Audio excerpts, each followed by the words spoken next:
Hey, Mike, last week, Coach Harson kind of talked about, putting the offense together. And with both you guys, he really talked about blending things and sort of, putting in different concepts and really talking with the whole staff. What has that process been like, even going back to the spring, as far as, deciding what you guys wanted this offense to look like? Yeah, it's been fun getting together with Coach Harson and the other guys on the staff.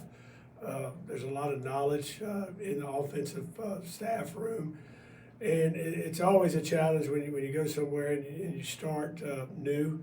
But then you got your own challenges each and every year because each team's a little bit different. I think the biggest challenge for us right now is not what we want to do and what we believe in. I wouldn't be here and be with Coach Harson if we weren't aligned in a lot of ways offensively of the way we believe in attacking, playing attacking offense. I think the challenge arises for us is trying to still figure out who we are as the 2021 Auburn football team. What are our strengths, that we need to build upon, whether it's an individual's personal strength of what he does well, the strengths of each unit, and then what are our weaknesses? What are the things we need to improve on? Some things that we're not quite ready to go the next step with. So we've had 3 days of practice. We'll have day 4 tomorrow. So right now, we're throwing a lot at them, and while we're doing that, we're still trying to figure out who we are, and we're still in the process of, building an Auburn offense of what we want it to be. There's a lot of offense out there. There's a lot of different ways to do things. I think everybody in that room has done a lot of things offensively, schematically, but I think to be a good coach, you got to figure out what your players do and what they do well, and give them a chance to be successful. Next question comes from Nathan King. Hey, Mike. Like you said, it's only been a few days of practice, but what have you seen out of Tavares Dawson so far at wide receiver, and how important is his development moving forward, considering he's the only receiver in this class? Well, I think it was a good sign for Auburn. He did sign in the second, but we recruited him when we got here. But he was committed to Auburn. I've known about him since when I got back in the league, and I was at the other school last year. We recruited him there. I talked to him on the phone, and what I liked about him was his ability to run. He has elite speed. Obviously, he has track times, but he's got game-changing speed that can create explosive plays off of his ability. Right now, you can see a guy's got speed. He's made some tough catches in practice. He's won some with his speed. Right now, it's learning what to do. He's got talent, and that's our job as coaches: figure out what he can do and put himself in position to be successful. But I like his attitude. He likes football. He likes to compete. And we had a conversation this morning, him and I, about what he needs to keep working on to improve, and that's focusing on what his coach tells him on a daily basis and not getting ahead of himself. Trying to improve as a receiver each and every day. Next question is from Miguel. Hi, Coach Mike. This is Miguel Tataje with the Soners Latin American Network. What has surprised you the most about working with Bo Nix? What's impressed me the most is working with Bo Nix. That was the question, correct? Just his work ethic. I've been extremely impressed of how hard this young man works, whether it's in the weight room, whether it's running the decks this summer in the stadium, was how he prepares for each meeting. Coming in beforehand, I'll be in the offensive staff and I'll walk around the corner of my office and he's sitting in there constantly, watching film, getting ready for the meeting, preparing the questions that he asked. He leaves no stone unturned. So his work ethic, number one, and then he's an ultimate competitor. He wants to win in everything, not just football. Anything that we do that has competition, Bo Nix wants to win. So work ethic and competitor, and then the last one, being vulnerable. which I think is a good trait that Bo and I have talked about being vulnerable, taking coaching. I know I understand. I'm his third coach in 3 years in that quarterback room, but being vulnerable and listening to the way that we want to do things, the way Coach Harsin has it structured, and constantly trying to learn. So I've been impressed with Bo. He's hungry. He wants to win. He loves Auburn University, and I think all those things are important. And it's a guy that started 2 years here, but still being vulnerable and understanding that he still has a lot he has to work on. And I think that's a credit to him and how he was raised. And I'm excited to be here in Coach Bo Nix. Question from Tom Green. Hey, Mike, wanted to ask you about Demetrius Robertson and what he can bring to that wide receiving core. And also, did you have a pre-existing relationship from when he was in high school and you were at Georgia and they were recruiting him? Yeah, I've known Demetrius for a long time. I went and saw him in high school, and it might have been after his 9th grade year, going into his 10th. I think we were one of the first to offer him at that time, but I remember going down in the spring. You couldn't have contact with him then at the school, but in Savannah and recruiting him when I was still there. And obviously I left and went on to Colorado State, but kept up his career when he went to Cal, and then saw he went back to Georgia. So we got on the phone and started talking with him and his brother.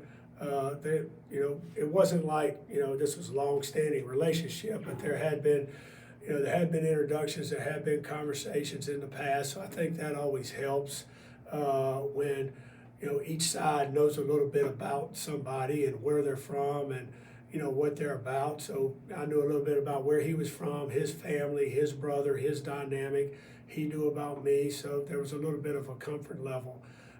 Demetrius, he's an explosive athlete too. I was telling him last night, he's a lot bigger than when I saw him when he was probably a 158-pound freshman down at Savannah Country Day. I think that was his high school, the Country Day High School. He's weighing about close to 190 now. He looks good, but he was a guy that had explosive movements. He had short area quickness. He had elite long speed, and I think that's something that we need on this football team. We need speed, and the two receivers I've been asked about are guys that can run. This league they have big and they have big, strong, and fast people. And to add 2 guys that've got speed into this offense, we got to find a way to hopefully get them on the field, and they got to do their part of learning what we're trying to do and buying in to what we're trying to do as an Auburn offense. But excited about both of those. Excited Demetrius is here now. He's not going to walk on the field and tomorrow know everything or be in the best shape, but he's here, and we're going to work him to get ready where hopefully he can be a strong contributor for us this year offensively and in special teams. He was a very good special teams player at Georgia in all phases, which shows you a lot about the guy. His willingness to block, to play gunner, to do those things on special teams. At the other school, so I think it's a good addition for us. We'll go to Bill Cameron. Well, let's just stick with receivers then, because that was one of the areas that was talked about really needing to see some improvement. Have you seen improvement from the guys that are still back from the spring? And if so, who's stepped up and sort of taken leadership roles? Yeah, and a lot of it was because of the youth in that room. It's youth in the room when we got here in the spring, and it's a brand new offense with new terminology. So a lot of it was, still trying to figure out what this formation means, what's my split, a lot of thinking for those guys. And you couldn't really see, who they were. They weren't being able to perform at probably their God-given ability because of how much thinking they were doing and a lot of still learning how to play receiver. I mean, you lost a lot of production off of last year's football team with Seth, Schwartz, and then Stove. Those 3 guys. I don't think anybody coming back in that room, had at least 10 catches. I don't know the exact numbers, but those guys were a large percentage of the passing offense. You know, and I told these guys the other day, meeting with the quarterbacks and receivers, you know, it's a credit to them of what they did after spring practice. You know, we weren't where we needed to be, I thought, coming out of spring practice in the passing game. And they worked extremely hard in what we call our player run practices this summer. They got in their playbook, and we're light years ahead of where we were when we finished spring. And that's a credit to those guys because, yes, we can have some meetings with them, what the NCAA allows and film review, but we can't go on the field. So they did a lot of that on their own, getting together. And now we're able to see, you know, they're not thinking about what a certain formation is or what a certain motion is or what we call this route. They're able to go out there and execute it, and then we can coach them up just on the route or how to attack coverage. So we're a long way from where we were in the spring. I told them I was proud of that the other day, but we're not where we need to be still to this point. But if they'll keep the same mindset and take coaching, you know, kids always want to, what I got to do, coach, to improve, what I got to do to improve. And I'm like, it's in your meeting every day. We're telling you every day in your meeting, your coaches are telling you, take coaching. It's not criticism, it's coaching. Take it to heart, whether I'm talking to, or your position coaches is talking to the next receiver in line, still listen and take coaching and go out and get better. But I think Coach Cornelius Williams has done a good job, you know, developing a relationship with those guys so you have trust, which I think is important, and those guys are working hard. And then we got some competition in that room. You've got Shed Jackson, who missed spring practice. You've got Capers, who wasn't here in the spring. Dawson is here now. And then Demetrius will be practicing soon. So now you've got more guys in the room. There's more competition. And competition, I think it's the best thing you can have. You know, it makes guys more alert and aware every day. They go out and work extremely hard. And coaches about competition, and so am I. So it's good to see that competition out there this fall camp. Question from Bennett Durando. Mike, with Bo, where do you think he is right now with the new offense? What's going to be the biggest challenge for him for the rest of fall camp in terms of getting meshed in with this? Well, I think if we went in there and we got on the chalkboard and, you know, draw this up, draw that up, talk to me about this. I think he can draw it up and he can talk about it. But there's so many little nuances and details of, you know, why you call a certain play, what we're trying to attack, the little things that go in it. And to me, with Bo, it's doing the little things over and over. And I'm talking about fundamentally. He had a really good day on day 3, and I thought he was sharp. I thought he was fundamentally sound. He was on balance in the pocket. And when he threw and he finished on balance, and that's a lot of what we've been talking about, you know, with him, about being on balance, getting your feet in the ground, making, you know, you're going to be more consistent, you know, throwing the ball. He still had a couple plays where he scrambled, he had a run where he had an excellent run, and we don't want to take that away from Bo Nix because that's something that, you know, scares the crap out of defensive coordinators, and that the ability of a quarterback to take the ball down and run, but just becoming a more consistent passer. And to me, that's with his fundamentals that we talk about every day, and that goes back to him being vulnerable and taking coaching and not having all the right answer, not having all the answers, and listening. So I'm proud of that. So the number one thing for me is, you know, you never get away from talking fundamentals.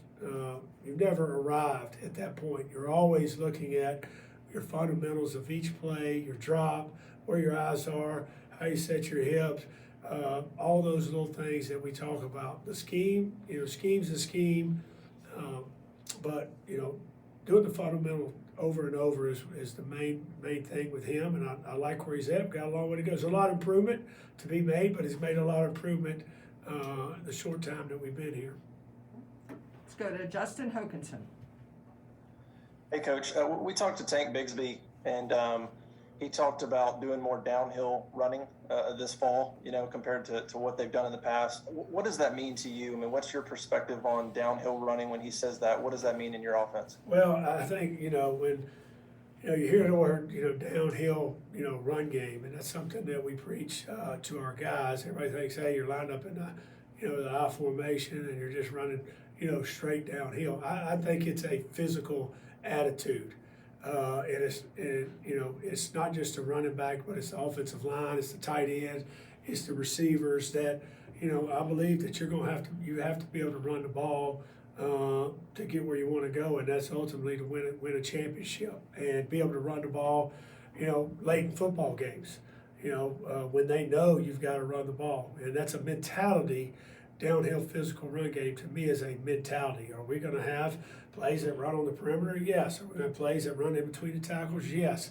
But it's a mentality of your running backs, and when a running back has a mentality that, sometimes at some point I got to get downhill and get behind my pads and get the dirty 2, 3, 4 yards, and I'm jumping my tail back up and I'm getting in the huddle, but I'm finishing runs. I'm downhill when I finish a run.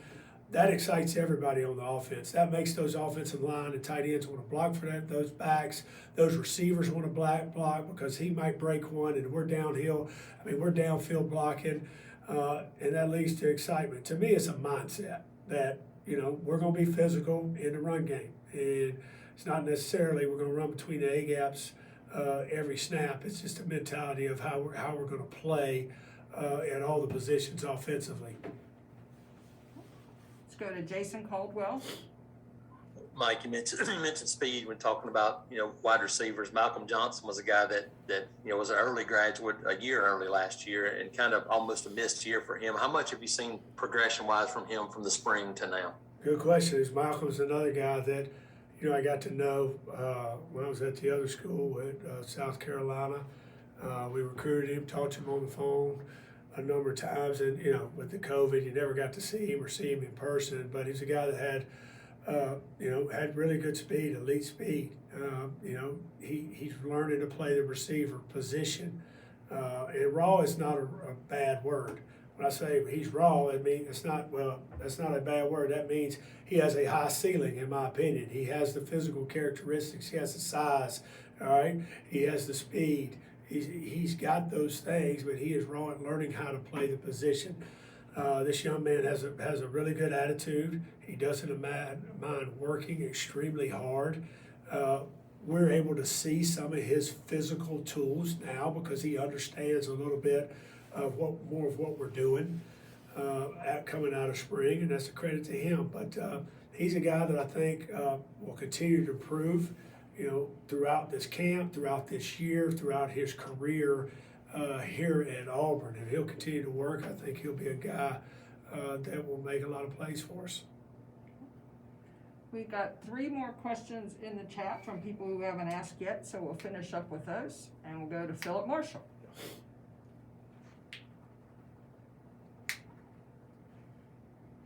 Philip?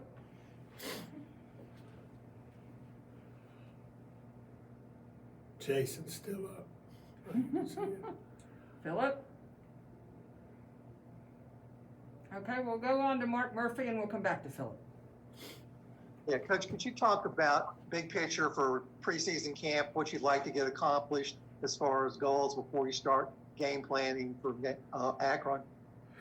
Yeah, camp is a little shorter for us because school starts a week from today.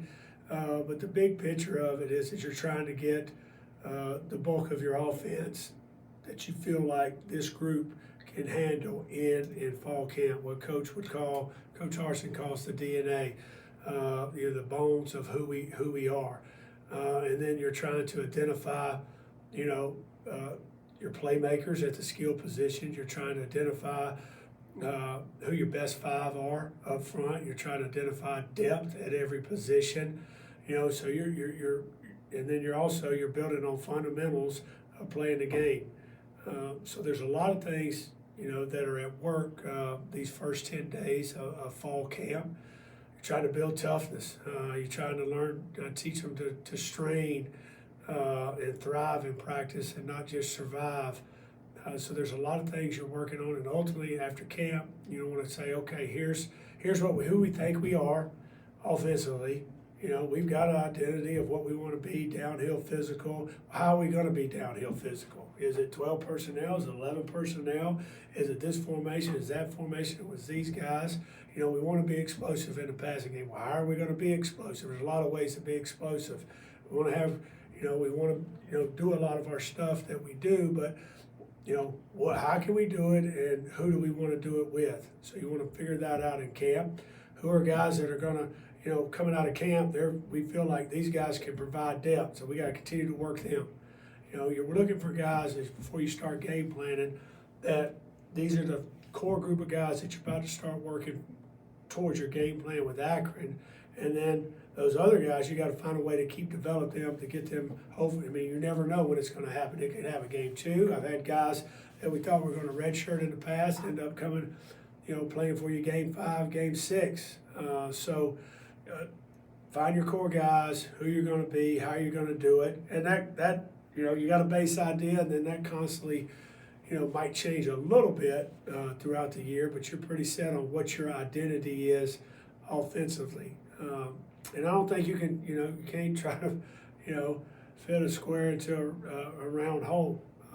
You know, you got your identity is formed of who your teams are and what they can do best. You know, you can't be stubborn and say, hey, we're going to do this because, you know, this is what we do. We got to do what our guys can do. And when you do that, you give them more confidence when they step on the field. So we're trying to still figure that all out right now. We'll give Philip Marshall another try. Thinks it's fixed. Maybe. Can't get you. No. You can, if you want to type your question in the chat, we can ask it from here, and we'll go to Brian Matthews while we're waiting. Hi, Mike. I couldn't let you get out of here without asking about the offensive tackle position. Who's competing at left and right tackle for you right now, and have you seen improvement in the pass pro? Well, we got a number of guys that are working at tackle. You know, we got Berdarius Ham, we've got Coffee, we've got Troxel, we got Zaire. Council has worked some at tackle. You know, and to be honest, we just put the shoulder pads on day 3. You know, we're running around in our underwear days 1 and 2, and you know, everybody looks good in their underwear, and you can't really block the guys you want to when you don't have pads on. So I thought, you know, they're competing, they're working hard. You know, that's the process that we're trying to figure out. We're trying to get our offense in and move them around in positions, and then, you know, as we get closer to Saturday as our first scrimmage, then we'll go out there and let them play and compete where it won't be so much structured like there is in practice, and see how guys go, and then we'll grade them, and you know, we'll talk about it, and we'll come back and we'll see who we want to put who where going into that second week, and then, you know, after that second scrimmage, you know, we'll figure out who fits in what position. But you know, those are some of the guys that are working there right now. I don't think I missed one. Colby Smith's a young freshman that has size. Langlow's worked some at tackle too. So we worked a number of guys there. I don't think it's fair to say, hey, this guy's ahead of this guy right now. You know, we're just getting started really in the nuts and bolts of, you know, them having to block people with pads on and then allowing them to have pads. And Philip has typed in his question. How do you get from the first day on the job to the first day of the season, and what are the main challenges? I'd say getting everybody on the same page, and that's a big challenge. You know, mine's not as tough as the head coach because he's got the whole team, support staff, and everybody. I'm dealing with the offense, and when I say the same page, that goes for. And a lot of times, same page means same language. I might be sitting in a meeting room and, you know, what Coach Friend and I called a certain type of block or a drill. Coach Bedell might have said something different. Coach Cadillac, they called it this last year. You get a player, they got different. It's getting everybody speaking the same language, because if you're not speaking the same language, things get lost in translation. We might all admit the same thing. But if I still speak my language and this coach over here speaks his language, and you know, the players from last year, oh, this was what we called it last year, and still communicate that way, things get lost. So getting everybody on the same page, speaking the same language, I think offensively is big for us. And then, you know, getting the trust factor, the buy-in. I always say this, there's a trust between coach and player because player wants to play. So yes, sir, yes, coach, you know, but we want that true trust where, you know, they know who we are other than coach, you know. It's been tough with, you know, COVID going on and COVID restrictions, and now we're back in some COVID protocols, and, you know, I think but coach has done a good job of allowing us time with our players, getting to know them getting to know us outside being a football coach, and that's when you develop the trust. So, you know, speaking the same language and then building trust, which is not going to be an overnight thing. That happens over time. You know, the more work together, the more meals you share together, the more time you share together, the more you get to know somebody is the way you build trust. You know, yes, we're the coach and they're the player, but I don't think it works just in that capacity. There's got to be more to that relationship than that. Okay. Coach, thank you very much. All right, guys. Thank you.